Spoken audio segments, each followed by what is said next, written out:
Hello, नमस्कार सभी के लिए। आज आप देख रहे हैं सीटेट के लिए हिंदी।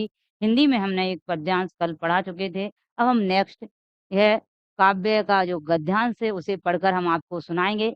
आप देखें और यहाँ से इसके क्वेश्चन बनाएँ और ऐसे ही पढ़ते रहें, इसकी पेडागोजी भी लगाएँगे और बस आप पढ़ते-पढ़ते आपको पता ही नहीं चलेगा कब चीज़ें आपको लर्न हो जाएँगी। आते देखते हैं, आइए हम चलते हैं साथ में और यह देखते हैं निम्नलिखित निम्नलिखित काव्यांश को पढ़कर पूछे गए प्रश्नों के उपयुक्त उत्तर वाले विकल्प चुनिए। यह काव्यांश है। इससे पहले हम गद्यांश पढ़ चुके हैं। नेक्स्ट वीडियो में आप देख सकते हैं, चैनल पर और वीडियो हैं। यहाँ देखेंगे, इनको ध्यान से पढ़ना है। विविध प्रांत हैं हम अपनी-अपनी भाषा के अभिमानी, हम पर इन सबसे पहले दुनिया वाले हिंदुस्तानी। हम रहन-सहन में, खान-पान में भिन्न हम गले ही हों, कितने इस मिट्टी को चेते आएँ, मिल-जुल कर कुर्बानी हम सदियों से कुचले लाखों तूफ़ान हमने, पद तल से आज झुके, कुछ टकरा कर तो कल लगते फिर जागे से, अंडमान से कश्मीर भले ही दूर दिखाई दे, कितना पर हर प्रांत जुड़ा है। यहाँ से क्वेश्चन बनेंगे आपके, अंडमान से कश्मीर भले ही दूर दिखाई दे, पर क्या है, कितना पर हर प्रांत जुड़ा है। अपना अंग गणित कोमल धागों से जुड़ा है। जिस ओर बढ़ाए पग हमने जिस ओर बढ़ाए पग हमने, हो गए उधर नू नव मंगल, आजाद वतन के वास्ते हर चरण हमारा है बादल। यह एक काव्यांश है। इसको पढ़कर यहाँ से क्वेश्चन आते हैं। बड़े सिंपल से क्वेश्चन आते हैं, पढ़ोगे जल्दी ही सॉल्व कर दोगे आप। अब हम इसके क्वेश्चन लगाते हैं। इसके क्वेश्चन हैं, हम देखेंगे। हम देखेंगे, सदियों से कुचले लाखों तूफान हमने, पद तल से कथन में तूफान का भाव है। तूफान का भाव कैसे है, मतलब तूफान का जो कवि है उसने किस चीज से तूफान की तुलना की गई है, किससे तूफान की तुलना की है, यह हमको देखना है। कठिनाइयों से, लड़ाइयों से, आंधियों से, आक्रमण से, किससे की गई है। अभी हमने जो गद्यांश पढ़ा उसमें किससे दी गई है, सदियों से कुचले लाखों तूफान हमने, किससे कुचले, कठिनाइयों से। जीवन में कठिनाइयां आई, उससे हमने लाखों तूफान कुचले। इसका राइट ऑप्शन होगा क्या, ए। क्या होगा, ए इसका राइट ऑप्शन होगा आपका, ए। यहाँ ए आपका राइट ऑप्शन है। नेक्स्ट पर चलते हैं। अंडमान से कश्मीर है भारत में, अंडमान से, अभी आया था, मैंने बताया था आपको, अंडमान से कश्मीर है भारत में, और बड़ा कर ले थोड़ा, दिखेगा। अंडमान से कश्मीर है भारत में, दूरस्थ राज्य है, क्रांतिकारी राज्य है, निकटस्थ राज्य है या बलिदानी राज्य है। अंडमान से कश्मीर, इसमें कवि ने क्या दर्शाया गया है, इसमें कवि ने दर्शाया गया है क्या है, एक दूरस्थ राज्य है, एक दूसरे में क्या है, बहुत दूरी है। अंडमान और कश्मीर, कश्मीर नॉर्थ में और अंडमान साउथ में है, इसलिए इनकी दूरी बहुत है, इसलिए इसका जो राइट ऑप्शन होगा वह होगा दूरस्थ राज्य। ऐसे ही सिंपल सिंपल क्वेश्चन आते हैं, आप ध्यान से पढ़ लोगे तो आपका सी टेट, वर्ग 3, एमपी टेट बड़े आसानी से निकल जाएंगे। बस आपको ध्यान से अभी से पढ़ते जाना है और आपका पेपर यूं ही आपके 150 में से 120 130 नंबर आ जाएंगे। ध्यान से 2-3 चीज पर अपना अच्छा कंट्रोल कर लो और पढ़ते रहो। नेक्स्ट क्वेश्चन पर चलते हैं। नेक्स्ट क्वेश्चन है, हम भारतीय जिधर भी अपने कदम बढ़ाते हैं वहीं क्या हो जाता है। हम भारतीय जिधर भी अपने कदम बढ़ाते हैं वहीं देश स्वतंत्र हो जाते हैं, क्रांति हो जाती है, शुभ कार्य होते हैं, शांति हो जाती है। यहाँ हमको देखना है, यहाँ क्या हो जाता है जब हम भारतवासी, ये आपने कहानी पढ़ी और वो देखा, तो आपको यहाँ देखना है कि इसका जो राइट ऑप्शन है वह क्या होगा। इसका जो राइट ऑप्शन है वह होगा, क्रांति हो जाती है। हम वो भारतवासी हैं, हम भारतीय जिधर भी अपने कदम बढ़ाते हैं वहीं देश स्वतंत्र हो जाते हैं या क्रांति हो जाती है। आप इसको देख सकते हैं, यहाँ क्या कहा था इनने, विविध प्रांत अपनी अपनी भाषा भिन्न गले लगाते हैं, कल लगाते फिर जाएंगे, अंडमान कश्मीर नव मंगल आजाद वतन के बसते हर चरण हमारा है। जहाँ भी हमारा चरण पड़ता है वहाँ नव मंगल हो जाता है। क्या बोला था, ऐसे हमको देखना है क्या हो जाता है, नव मंगल हो जाता है। जहाँ हमारा चरण पड़ता है वहाँ क्या हो जाता है, नव मंगल हो जाता है। देश स्वतंत्र हो जाता है, क्रांतिकारी हो जाता है, शुभ कार्य होते हैं। क्या होता है, शुभ कार्य होते हैं। इसका जो ऑप्शन है क्या है, शुभ कार्य हो जाते हैं वहां पर। नेक्स्ट क्वेश्चन पर चलते हैं। नेक्स्ट क्वेश्चन है हमारा,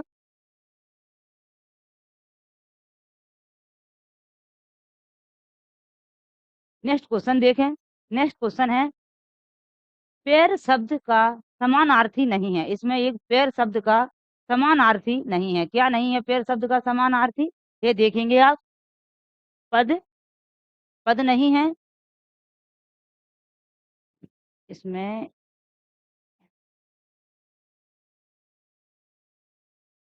क्या नहीं है, पद नहीं है, चरण नहीं है, या पग नहीं है, या नभ नहीं है।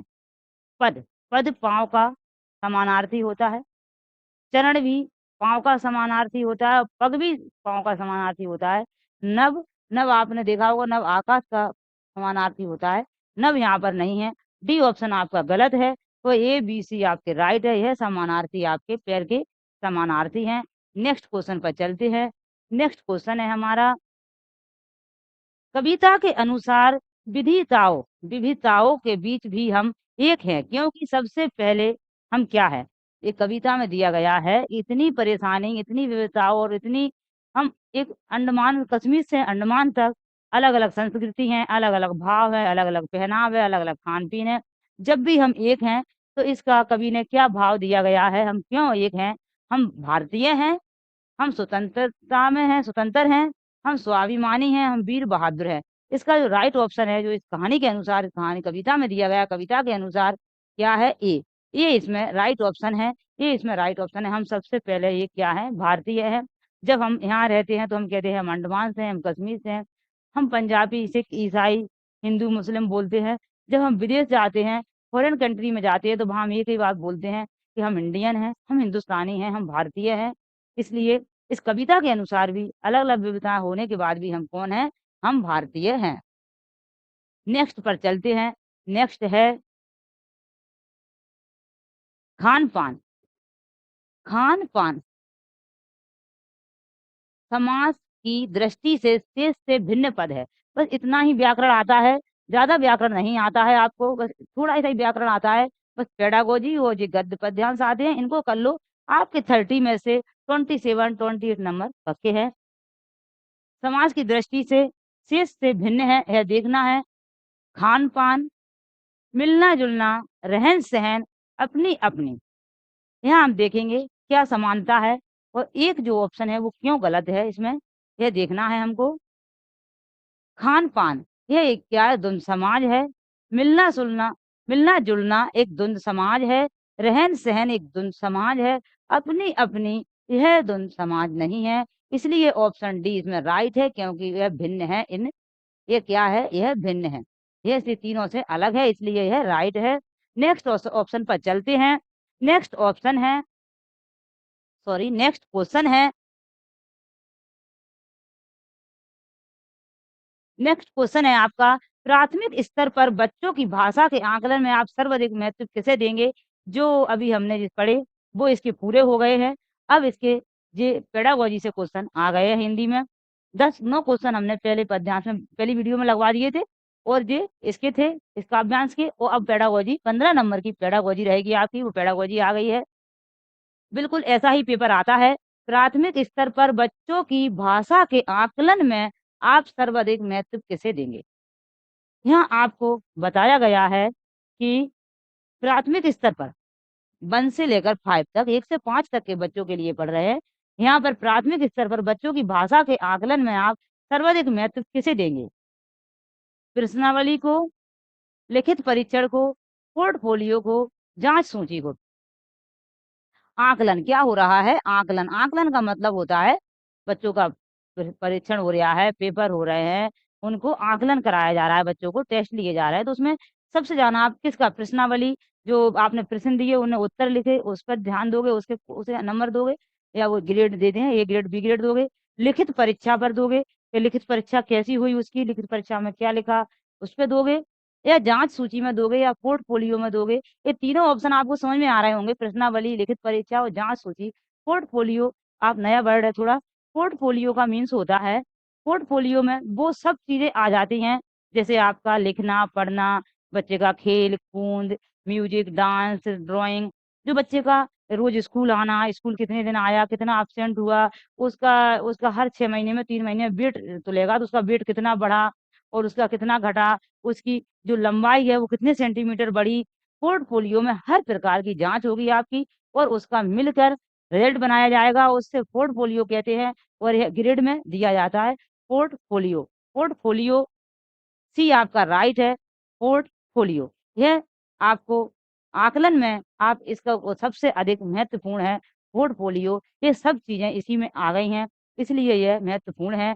नेक्स्ट क्वेश्चन पर चलते हैं। नेक्स्ट क्वेश्चन है हमारा, यह क्वेश्चन पेडागोजी से ही चल रहे हैं और आप सीटेट हो, एमपीटेट हो, आप इनको बड़ी नॉर्मल तरीके से निकाल सकते हैं। आप हिंदी, आप पेडागोजी अच्छे पढ़ लो, पेडागोजी शिक्षा शास्त्र, पेडागोजी मीन आप हिंदी की, बाल विकास की, सभी की पेडागोजी आप नॉर्मल निकाल लोगे। पढ़ने की प्रक्रिया में सर्वाधिक महत्वपूर्ण है। बच्चा पढ़ रहा है, अब आपको बताना है, हमको बताना है, हम और आपको मिलकर कि पढ़ने की प्रक्रिया में सर्वाधिक महत्वपूर्ण क्या है? अर्थ है, प्रभाव है, अक्षर का ज्ञान है या गति है? या आप ये समझोगे कि बच्चा एक मान लो कोई पोएम पढ़ रहा है, कोई कविता पढ़ रहा है बच्चा, उसमें अर्थ उसे समझ में आने चाहिए कि इस कविता में हो कह रहा है, या उसको प्रभाव आना चाहिए, एक ताल में पढ़ता जाए, कहीं भूले नहीं और वो एक ताल हो इसकी बिल्कुल, ऐसे कोई कविता होती है ना, ऐसे उसकी लय में पढ़ता ही जाए, यह होना चाहिए। अक्षर ज्ञान होना चाहिए उसे, कि जो अक्षर का खा, गा जब भी तो मिला के पढ़ेगा, अक्षर ज्ञान होना चाहिए, या गति होना चाहिए, या एक गति से बस रिदम में पढ़ता जाए, या प्रभाव होना चाहिए, हमको देखना है क्या होना चाहिए। यह बच्चा में सर्वाधिक महत्वपूर्ण जो ये 4 ऑप्शन दिए हैं, ऑप्शन से कभी-कभी प्रभाव आंसर हो जाता है, ये नहीं देखना। यहाँ कोई ऐसा नहीं है कि यह कविता किसने लिखी है, ये कविता जयशंकर प्रसाद ने लिखी है, तो ये आप जयशंकर की जगह और कोई नहीं लिख पाओगे आप, क्योंकि उसमें तो एक ही बात है। यहाँ क्या दिया गया है कि इस चारों में से कौन ज़्यादा महत्वपूर्ण है, ये दिया गया है, तो यहाँ पर महत्वपूर्ण है अर्थ। जब बच्चा कुछ पढ़ रहा है, राइट ऑप्शन होगा ए। राइट ऑप्शन क्या होगा बच्चे के लिए? ए। राइट ऑप्शन होगा ए। जब बच्चा पढ़ रहा है, तो उसके लिए वहाँ अर्थ बहुत महत्वपूर्ण है। उसे कोई भी कहानी का अर्थ आना चाहिए। उसे वो कुछ लाइनें समझ में नहीं आए, बीच में चलेंगी। बच्चा 1 का, 2 का ऐसी बात चल रही है ना, 1 में है, 2 में है, 3 में है। तो बच्चे को कोई कहानी में लाइनें क्या लिखी थी, नहीं समझ में आए, चल जाएँगी। उसे पूरी कहानी का अर्थ समझ में आना चाहिए कि इसका अर्थ क्या था? इस कहानी में अर्थ क्या था? तो वो अपनी भाषा में उसे पूछा जाए कि आप बताओ बेटा इसमें क्या था कहानी में? तो अपनी भाषा में बता दे कि इस कहानी में ये था, वो मज़े से वो 10 शब्दों में बता दे कि ये कहानी में ये था, वो अर्थ उसे समझ में आना चाहिए। यह उसके लिए बहुत महत्वपूर्ण है बढ़ने में, प्राइमरी जो पढ़ने के लिए, आगे बढ़ने के लिए, क्योंकि प्राइमरी बच्चे के लिए। नेक्स्ट क्वेश्चन पर चलते हैं। नेक्स्ट क्वेश्चन है हमारा, बच्चों को लिखना सिखाने में सबसे अधिक महत्वपूर्ण है। बच्चों को लिखना सिखा रहे हो आप, बच्चों को लिखना सिखा रहे हो, आप टीचर बन गए हो, आप पेपर दो, आप तैयारी करो, जिस भाव से करो कि मैं टीचर हूँ और मैं बच्चों को पढ़ा रहा हूँ, मुझे उनके लिए क्या सही है, वो करना चाहिए। तो आपको यह देखना है, तो आपके क्वेश्चन सही हो जाएँगे पेडागोजी में। बच्चों को लिखना सिखाने में सबसे अधिक महत्वपूर्ण है वर्तनी की शुद्धता, काव्यात्मक भाषा, सुंदर लेखन, विचारों की अभिव्यक्ति। बच्चे को आप लिखा रहे हो, वर्तनी की शुद्धता, क्या होता है कि बच्चा प्राइमरी का है, ये ध्यान हमेशा रखना है। बच्चा 1 से 5 का है, बच्चा 5 में थोड़ा बच्चा बड़ा हो जाता है, कहीं आपने 5 का सोच लिया, तो गड़बड़ हो जाएगी। 5 का भी सोचना है और बच्चे को 1 का भी सोचना है, बच्चा 1 में क्लास में भी है, बच्चा 2 क्लास में भी है। तो बच्चे को वहाँ पर वर्तनी की शुद्धता, बच्चे की गलतियाँ होती हैं, त्रुटियाँ होती हैं बच्चे की, वर्तनी बच्चे की इतनी शुद्ध नहीं होती है। इसलिए वर्तनी तो अभी कठिन शब्द आते हैं, तो अपन बड़ों के लिए भी आते हैं कि इसमें शुद्ध वर्तनी कौन-सी है, कहाँ आधा ता लगना है, कहाँ पूरा लगना है, तो बड़े बच्चे भी थोड़ा वो हो जाते हैं कि कौन-सा सही है। तो 1 क्लास के बच्चे के लिए वर्तनी बिल्कुल नहीं, उसका जोर देना वर्तनी पर, तो यह गलत है। मतलब पढ़ना सिखाने बच्चे को लिखना सिखाने में अधिक महत्वपूर्ण वर्तनी बिल्कुल नहीं है। काव्यात्मक भाषा, काव्यात्मक मतलब है व्याकरणिक भाषा कैसे क्या, ऐसा बिल्कुल नहीं है। क्योंकि बच्चा छोटा है, उसे काव्यात्मक भाषा नहीं। सुंदर लेखन की भी उससे आशा नहीं कर सकते, बच्चा छोटा है अभी सिर्फ़ वो अपने मन की बात कह सके, सुन सके, ध्यान से पढ़ सके, इसलिए सुंदर लेखन की भी बात नहीं करेंगे। राइट ऑप्शन होगा आपका डी। राइट ऑप्शन क्या होगा आपका? डी होगा। डी क्यों होगा आपका राइट ऑप्शन? हमें बच्चों के विचारों की अभिव्यक्ति पर ध्यान देना है, उसके विचार कैसे हो रहे हैं, विचार वो डरा-डरा तो नहीं रह रहा, उसके विचार खुल रहे हैं। आपने कहा कि आप यहाँ अपने घर से यहाँ तक आए, उसे लिख दो। वो अपने विचारों को सोच के लिखता है। आपने कहा कल आपके साथ क्या हुआ था, आप स्कूल नहीं आए थे, तो आप कल अपनी पूरी जानकारी लिख दो। दीपावली पर आप दीपावली कैसे मनाते हैं, उसके बारे में लिखो। तो वो अपनी अभिव्यक्ति से वो व्याकरण गलत कर रहा है, चलेगा। बरतनी शुद्ध नहीं लिखी उसने, दीपावली की दिवाली लिख दी या कुछ और लिख दिया, अशुद्ध लिख रहा है, चलेगा। आपको समझ में आ रहा है कि उसने पा का फा बना दिया और दा का धा बना दिया, चलेगा बच्चे का। लेख उसकी टेढ़ी-मेढ़ी होगी, चलेगी। उसके भाव कैसे हैं? वो भाव चीज़ों को सोच रहा है, सोच कर लिख रहा है, एक लाइन बना रहा है, इसके बाद मुझे लिखना है कि मैंने सुबह खाना खाया था। खाना गलत लिखा, खाया था गलत लिखा, मगर एक उसने एक देखो व्याकरण ही का नियम फ़ॉलो कर रहा है वो हल्का-सा। वो देखना है उसकी अभिव्यक्ति कितनी अच्छी है कि वो एक सेंटेंस बना पा रहा है। तो उस पर ध्यान देना है, उसकी विचारों की अभिव्यक्ति पर ध्यान देना है। बच्चा कितना सोच पाता है, वो कैसा सोचता है, वैसा ही लिखेगा। इसलिए यह रॉन्ग है और डी आपका सही है। नेक्स्ट क्वेश्चन पर चलते हैं। नेक्स्ट क्वेश्चन है, हम पेडागोजी को इसलिए ज़्यादा समझा रहे हैं, पेडागोजी यह एक क्वेश्चन नहीं है, यह हिंदी अकेले की पेडागोजी नहीं है, हिंदी की हो, बाल विकास की हो, बाकी विज्ञान बाकी मैथ की हो, सभी की जो पेडागोजी है वह एक ही होती है और आप एक बार समझ गए तो आपको वहाँ भी बात समझ में आ जाएगी, इसलिए ध्यान से समझें।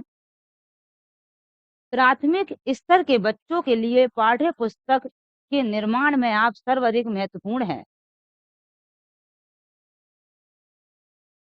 सर्वाधिक महत्वपूर्ण हैं। निर्माण में आप सर्वाधिक महत्वपूर्ण हैं। क्या है?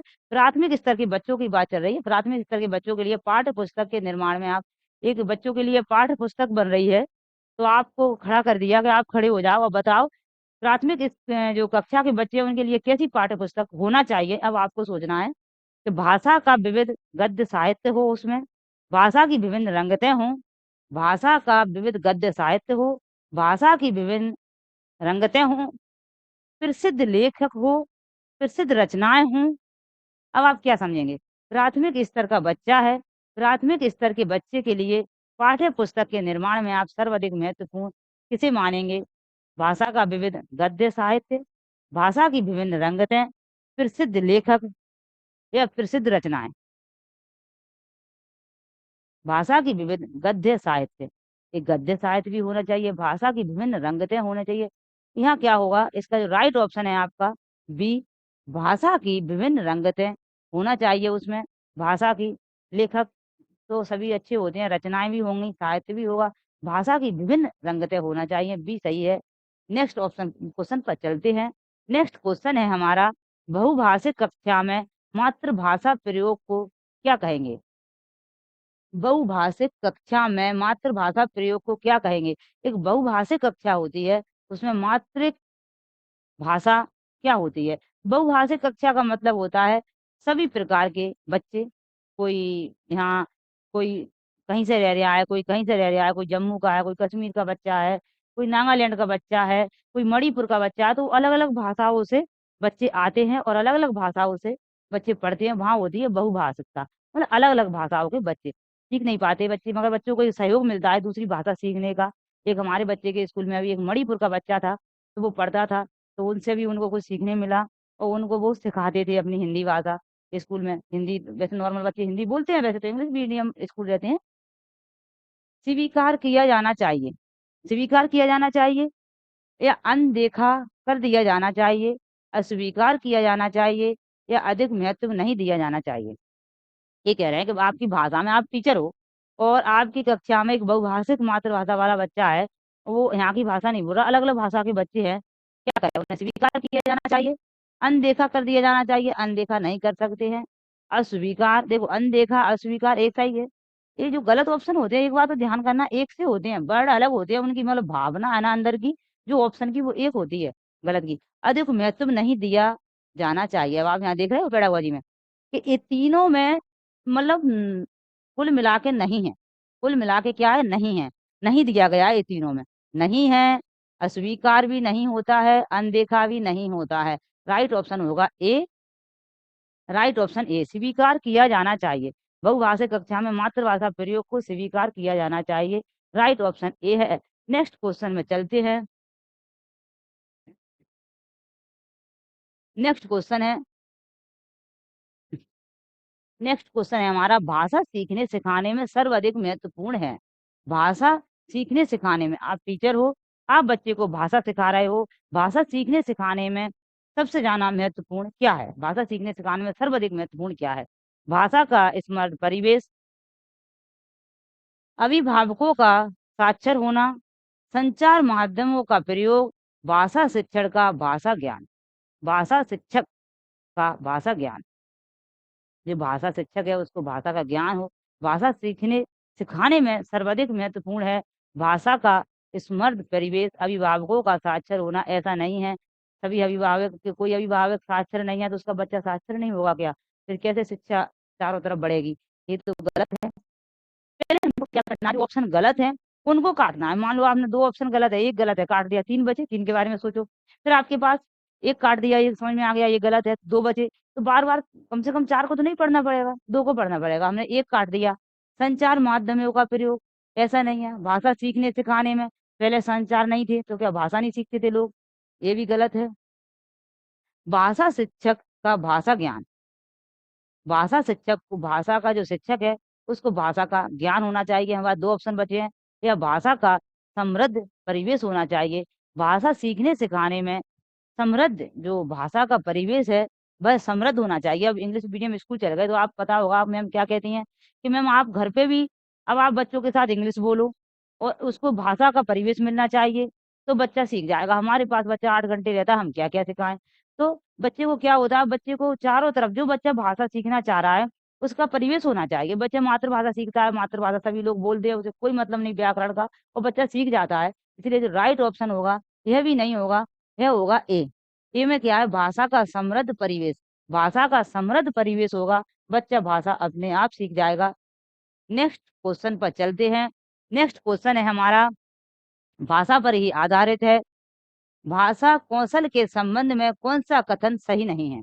यहाँ पर भाषा के संबंध में कौन सा कथन, अभी हमने एक सही देखा, तीन गलत देखे, अब हमको तीन सही मिलेंगे, एक गलत मिलेगा। उसको अलग करना है, क्वेश्चन को सही पढ़ना है, ऑप्शन जो गलत है उसे पहले रॉन्ग को अलग करना है।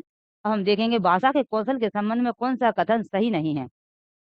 भाषा कौशल एक क्रम में अर्जित नहीं किए जाते। भाषा कौशल एक क्रम में अर्जित नहीं किए जाते। भाषा कौशल एक दूसरे को प्रभावित करते हैं। भाषा कौशल एक क्रम में ही अर्जित किए जाते हैं। भाषा कौशल एक दूसरे से संबंधित हैं। हमको यहाँ जो ऑप्शन गलत है वह देखना है। भाषा कौशल एक दूसरे से संबंधित हैं। भाषा कौशल क्या होते हैं? भाषा कौशल चार होते हैं। सुनना, सबसे पहले बच्चा क्या करता है, बच्चा सुनना सीखता है। सुनना, बोलना, लिखना, पढ़ना। इसमें बड़े कंफ्यूज हैं वो जो लोग, पढ़ना लिखना। बच्चा पहले लिखना सीखता है। लिखना क्यों सीखता है बच्चा? बच्चा जब हाथ में पेन पकड़ता है तो बच्चा क्या करता है, जिग जॉग टेढ़ी माड़ी लाइनें खींचता है, तो लिखना सीखा ना बच्चा। टेढ़ी लाइन खींची, जे खींचा, तो पहले बच्चा लिखना सीखा, फिर बच्चा पढ़ना सीखता है बाद में। ये मतलब है। तो भाषा कौशल क्या है? भाषा कौशल चार होते हैं। भाषा कौशल चार होते हैं। सुनना, सुनना और फिर बोलना। पहले बच्चा सुनना सीखता है, फिर बोलना सीखता है, और फिर बच्चा लिखना सीखता है, और फिर बच्चा पढ़ना सीखता है। ये भाषा कौशल होते हैं चार। भाषा कौशल एक दूसरे से संबंधित होते हैं, यह राइट है आपका। भाषा कौशल एक क्रम में ही अर्जित किए जाते हैं, यह भी आपका कुछ हद तक सही है। हम इसे बाद में देखेंगे और देखें वो सही कौन से हैं। भाषा कौशल एक दूसरे को प्रभावित करते हैं, ये वाला भी सही है। भाषा कौशल तब बच्चा सुनना सीखेगा तभी बच्चा बोलना सीखेगा। एक दूसरे को प्रभावित कर रहे हैं और एक दूसरे से संबंधित हैं, तो एक से लग रहा है ना आपको, तो जी आपके राइट हो गए, हमको यहाँ नहीं देखना है। अब हमारे पास बचे दो ऑप्शन। भाषा कौशल एक क्रम में अर्जित नहीं किए जाते, भाषा कौशल एक क्रम में ही अर्जित किए जाते हैं। इन दो में से एक होगा, दोनों अपोजिट है एक दूसरे के। भाषा कौशल एक क्रम में अर्जित नहीं किए जाते। जो भाषा कौशल है वो एक क्रम में अर्जित एक क्रम में अर्जित नहीं किए जाते, एक क्रम में। पहले बच्चा सुनना सीखता है, फिर बच्चा बोलना सीखता है और फिर बच्चा पढ़ना सीखता है, फिर बच्चा लिखना सीखता है। ये कह रहे हैं कि एक क्रम में अर्जित नहीं किए जा सकते, भाषा कौशल एक क्रम में ही अर्जित किए जा सकते हैं। सी भी आपका सही है, जो आपका गलत ऑप्शन है वह है ए। क्या है? ए। भाषा कौशल एक क्रम में अर्जित नहीं किए जाते। भाषा कौशल एक क्रम में अर्जित नहीं किए जाते, मतलब इसका है एक क्रम में अर्जित किए जाते हैं। नेक्स्ट क्वेश्चन पर चलते हैं। नेक्स्ट क्वेश्चन है, बच्चों के भाषा प्रयोग में होने वाली त्रुटियों के संबंध में कौन सा कथन उचित नहीं है? बच्चों की भाषा प्रयोग में होने वाली त्रुटियों के संबंध में कौन सा कथन उचित नहीं है? बच्चा जो भाषा का प्रयोग होता है जब गलतियां होती हैं, उन गलतियों में कौन सा कथन उचित नहीं है? 3 सही है, 1 गलत है, हमें देखना है। त्रुटियों का अर्थ है भाषा अज्ञानता। त्रुटियों का अर्थ नहीं है शिक्षक में कमी। त्रुटियां सीखने की प्रक्रिया का एक पड़ाव है। त्रुटियां बच्चों की मदद मार्ग तय करती हैं। हमें इसमें राइट ऑप्शन देखना है, राइट जो हो उसे अलग कर दो, फिर हम जो बचे उनको पढ़ेंगे। त्रुटियां बच्चों की मदद का मार्ग तय करती हैं, ये राइट है। त्रुटियां बच्चा गलती गलती कभी खराब नहीं होती हैं, त्रुटियां कमी नहीं होती हैं, त्रुटियों से बच्चे को सहयोग मिलता है। त्रुटियों से सीख जो बच्चा जहाँ गलती करेगा उसी चीज को फिर दोबारा सीखेगा। तो त्रुटियां बच्चों की मदद का मार्ग तय करती हैं, ना कि मार्ग रोकती हैं। त्रुटियां करके ही बच्चा सीखता है। त्रुटियां बच्चों के लिए वरदान है। त्रुटियां ये सही है। त्रुटियां सीखने की प्रक्रिया का एक पड़ाव है। त्रुटियां सीखने की प्रक्रिया का, यह भी बिल्कुल देखो राइट है बिल्कुल, कि त्रुटियां सीखने की प्रक्रिया का, जो हम सीख रहे हैं उसकी प्रक्रिया का एक पड़ाव है। मतलब हमको एक पड़ाव मिलता है, हम उसी से चढ़ते हैं, क्योंकि त्रुटियां करेंगे, गलतियां करेंगे जब हम कुछ सीखेंगे। जब हम गलतियां करेंगे जब हम कुछ सीखते हैं। जिंदगी एक ऐसी है, विकास होता रहेगा निरंतर, और जब तक जियो जब तक सीखते ही रहो। बच्चों की तो बात अलग है, बड़ों को भी यही करना है, जब तक जीना है जब तक सीखते रहना है। इसलिए त्रुटियां सीखने की प्रक्रिया का एक पड़ाव है। त्रुटियों का अर्थ नहीं है शिक्षक में कमी। त्रुटियों का अर्थ नहीं है शिक्षक में कमी। त्रुटियों का अर्थ है भाषा अज्ञानता। त्रुटियों का अर्थ नहीं है शिक्षक में कमी, ये बात भी सही है। जो बच्चा त्रुटियां कर रहा है इसका मतलब ये नहीं है कि जो टीचर उसे पढ़ा रहा है उसमें कमी है इसलिए बच्चा गलतियां कर रहा है। बच्चा गलतियां करेगा, गलतियां कर कर ही बच्चा सीखेगा। तो इसलिए यह भी आपका राइट है। त्रुटियों का अर्थ है भाषा अज्ञानता, यह गलत है। ऐसा नहीं है कि बच्चा त्रुटियां कर रहा है, ये ऑप्शन राइट है इसका, मतलब गलत है इसलिए राइट है, गलत पूछा था इनमें से कौन नहीं है। ऐसा नहीं है कि बच्चा त्रुटियां कर रहा है, बच्चा त्रुटियां कर रहा है तो बच्चा में अज्ञानता है, बच्चा में ज्ञान नहीं है भाषा का। भाषा का ज्ञान नहीं है, भाषा का ज्ञान है, मगर वो गलती कर रहा है। ऐसा तो होता है बच्चे में, इसलिए ये ऑप्शन राइट है। नेक्स्ट क्वेश्चन पर चलते हैं। नेक्स्ट क्वेश्चन है हमारा, निम्न में से निम्न में से कौन सा प्रश्न बच्चों के भाषा आकलन की दृष्टि से सर्वाधिक उपयोगी है? निम्न में से कौन सा प्रश्न बच्चों के भाषा आकलन की दृष्टि से सर्वाधिक उपयोगी है?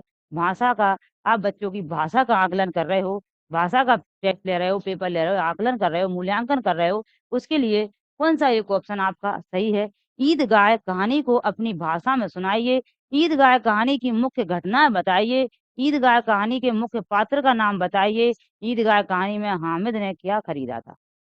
यह कहानी तो आप सभी को याद होगी है। ईदगाह की कहानी में हामिद ने क्या चमीटा खरीदा था, चिमटा है, ध्यान है, छोटे में सबने पढ़ी होगी यह कहानी।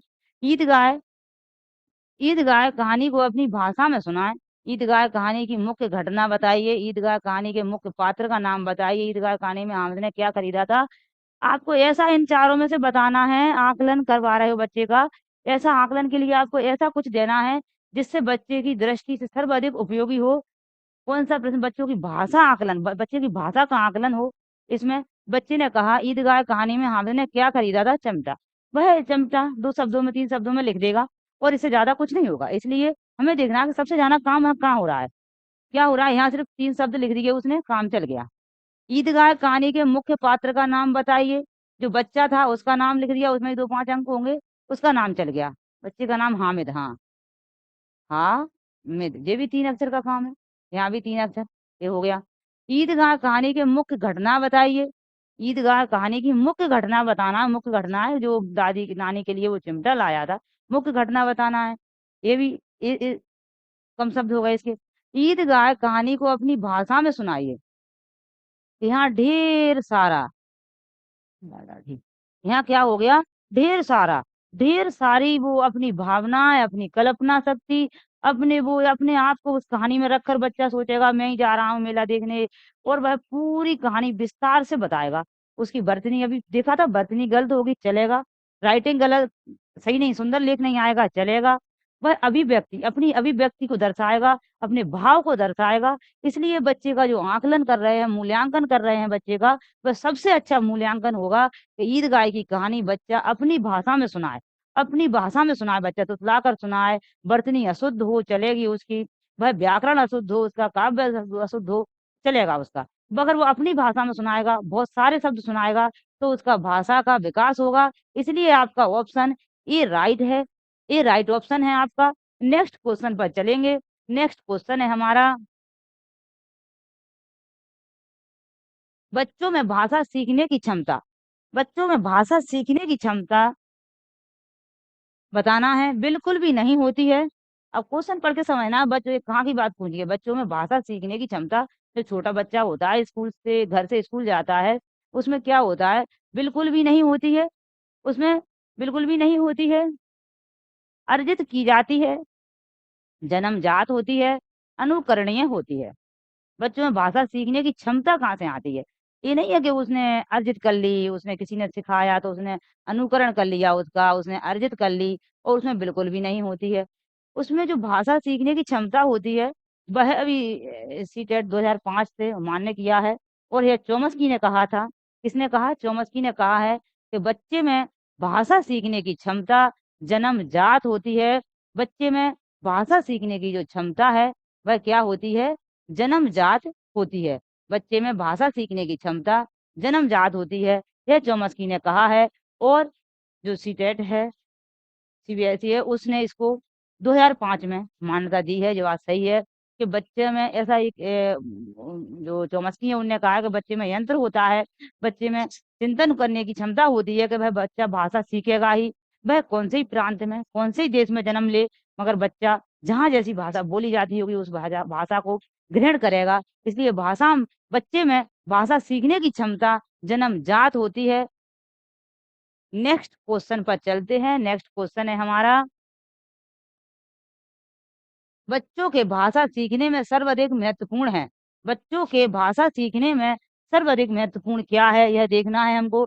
सुंदर लिखना, बातचीत करना, मानक वर्तनी, शुद्ध उच्चारण।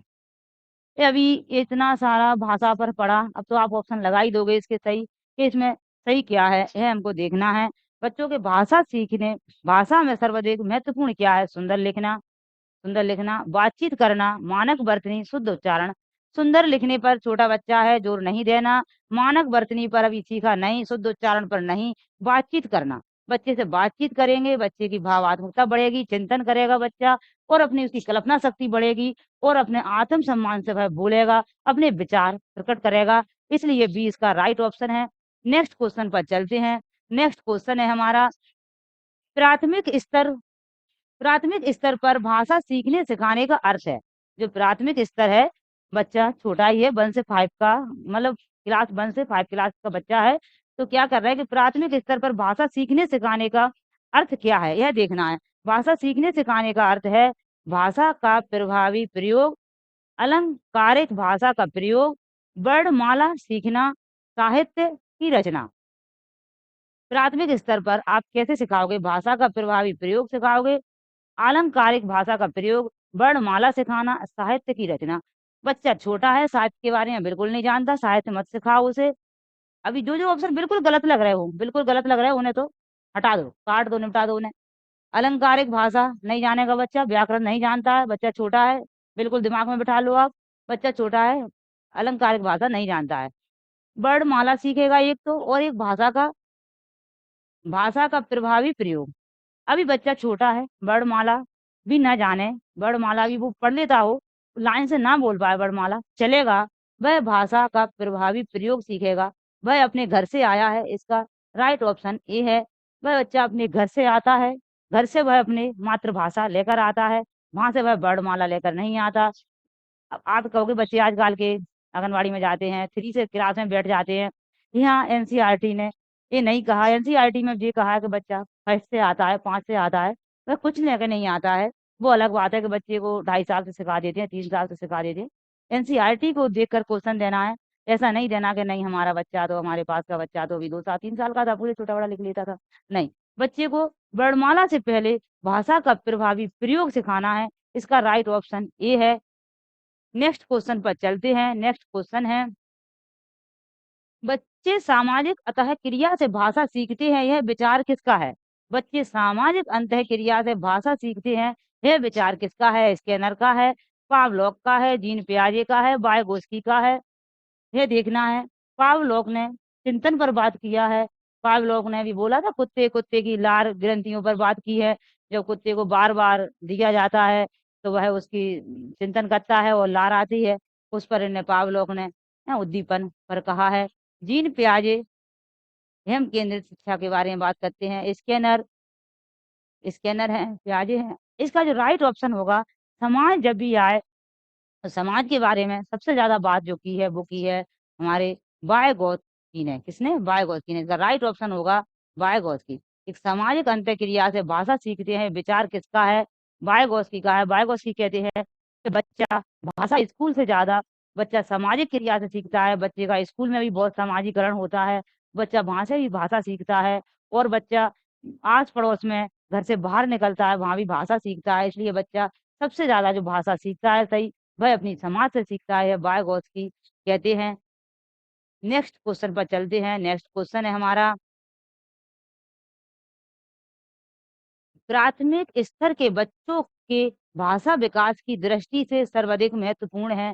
सर्वाधिक महत्वपूर्ण क्या है? प्राथमिक स्तर के बच्चों के भाषा विकास की दृष्टि से सर्वाधिक महत्वपूर्ण क्या है? प्राथमिक स्तर का बच्चा है, वह भाषा विकास, उसका भाषा विकास होना चाहिए। इसकी दृष्टि से सबसे ज्यादा महत्वपूर्ण इन 4 ऑप्शनों में से कौन सा ऑप्शन है, ये आपको बताना है। बताने से पहले आपको यह देखना है कि इनमें सबसे ज्यादा कम महत्वपूर्ण कौन सा है, उसको रॉन्ग अलग करो, फिर दूसरा देखो, तीसरा देखो, ऐसे आपको पता चल जाएगा। छोटा बच्चा है, पत्र का पढ़कर उसका विकास होगा, बाल साहित्य को पढ़कर उसका विकास होगा, पढ़कर देखकर कैसे भी, पाठ्य पुस्तक से या समाचार पत्र से। बच्चा अभी बहुत छोटा है, समाचार पत्र पढ़ने से उसे कोई रुचि नहीं है, उसकी पाठ्य पुस्तक में भी कोई रुचि नहीं है, पत्रिका में भी कोई रुचि नहीं है। राइट ऑप्शन है आपका बाल साहित्य। बाल साहित्य क्यों है? बच्चे को बाल साहित्य अच्छा लगता है, बच्चे को बच्चों की बातें अच्छी लगती हैं। वे या कोई पत्रिका में छप कर आए तो बच्चा उनको भी देखेगा, पढ़ नहीं पाएगा, चित्र तो ही देख लेगा, उसकी भावात्मकता देख लेगा कि इस कहानी में क्या हुआ है, चित्र जरूर देखेगा बच्चा। बच्चा आप पाठ्य पुस्तक में भी हो, बच्चे छपे होना चाहिए, समाचार पत्र में हो, बच्चे हों, बच्चे का कोई पेज आ जाए बच्चे के बारे में, कार्टून के बारे में, वो जरूर देखेगा। इसलिए बच्चों को कार्टून बहुत पसंद होते हैं, इसलिए बच्चे बाल साहित्य देखना ज्यादा पसंद करेंगे। ये एनसीईआरटी में भी कहा गया है, इसलिए इसका राइट ऑप्शन बी होगा। नेक्स्ट क्वेश्चन पर चलते हैं। नेक्स्ट क्वेश्चन है हमारा, लास्ट क्वेश्चन है, भाषा सीखने और भाषा अंतर का आधार अर्जित करने में मुख्य क्या है? ये 4 ऑप्शन दिए गए हैं, इनमें देखना है मुख्य क्या है। इनमें मुख्य क्या दिया गया है? 4, भाषा सीखने और भाषा अंतर का आधार, भाषा सीखे और भाषा में अंतर करे, भाषा परिवेश, साक्षरता, पाठ्य सामग्री, भाषा का आकलन। आपने भाषा का आकलन ले लिया, बच्चे का टेस्ट ले लिया, उससे बच्चा क्या भाषा सीख जाएगा? भाषा तो वह सीखने से सीखेगा, आकलन लेने से, टेस्ट लेने से थोड़ी भाषा सीखेगा। पाठ्य सामग्री भी नहीं होती है जब भी बच्चे भाषा सीख जाते हैं। स्कूल से पहले कौन सी पाठ्य सामग्री होती है? जब भी बच्चे भाषा सीख जाते हैं। इसलिए यह भी मुख्य एक नहीं है, मुख्य नहीं है। साक्षरता, जो अनपढ़ होते हैं उन्हें भी भाषा का ज्ञान होता है, जो पढ़े लिखे नहीं होते हैं वो भी भाषा, इंग्लैंड में, लंदन में इंग्लिश बोलते हैं तो वहाँ सब इंग्लिश अंग्रेजी बोलेंगे, जापानी में जापानी बोलते हैं, सब जापानी बोलेंगे, चाहे पढ़े हों लिखे हों। अपने यहाँ हिंदी इंग्लिश जो भी भाषा चलती होगी सब बोलेंगे, पर ऐसा थोड़ी है कुछ साक्षर है जब भी भाषा सीखेगा। भाषा परिवेश से मिलती है, अभी वाइगोत्स्की ने कहा भाषा हमें समाज से मिलती है। ऑप्शन इसका राइट सही है। भाषा सीखने का मुख्य कारण है, भाषा हमें अर्जित करते हैं बच्चे, भाषा समाज से मिलती है, समाज से सीखते हैं, इसलिए भाषा का परिवेश होना चाहिए। भाषा इन चीजों मायने नहीं रखती हैं। अब आप कहोगे बच्चा साक्षरता होगा और अच्छा सीखता है, ये बात सही है। क्वेश्चन को हमेशा देखना है अपन को, क्वेश्चन को क्या देखना है, मुख्य क्या है। भाषा अर्जित करने में मुख्य क्या है? क्वेश्चन में कहा है मुख्य क्या है? चारों ऑप्शनों में से मुख्य क्या है? चारों ऑप्शनों में से मुख्य आपका भाषा परिवेश है। वीडियो देखने के लिए थैंक यू। ऐसे ही बने रहें और अपनी तैयारी को मजबूत करते रहें।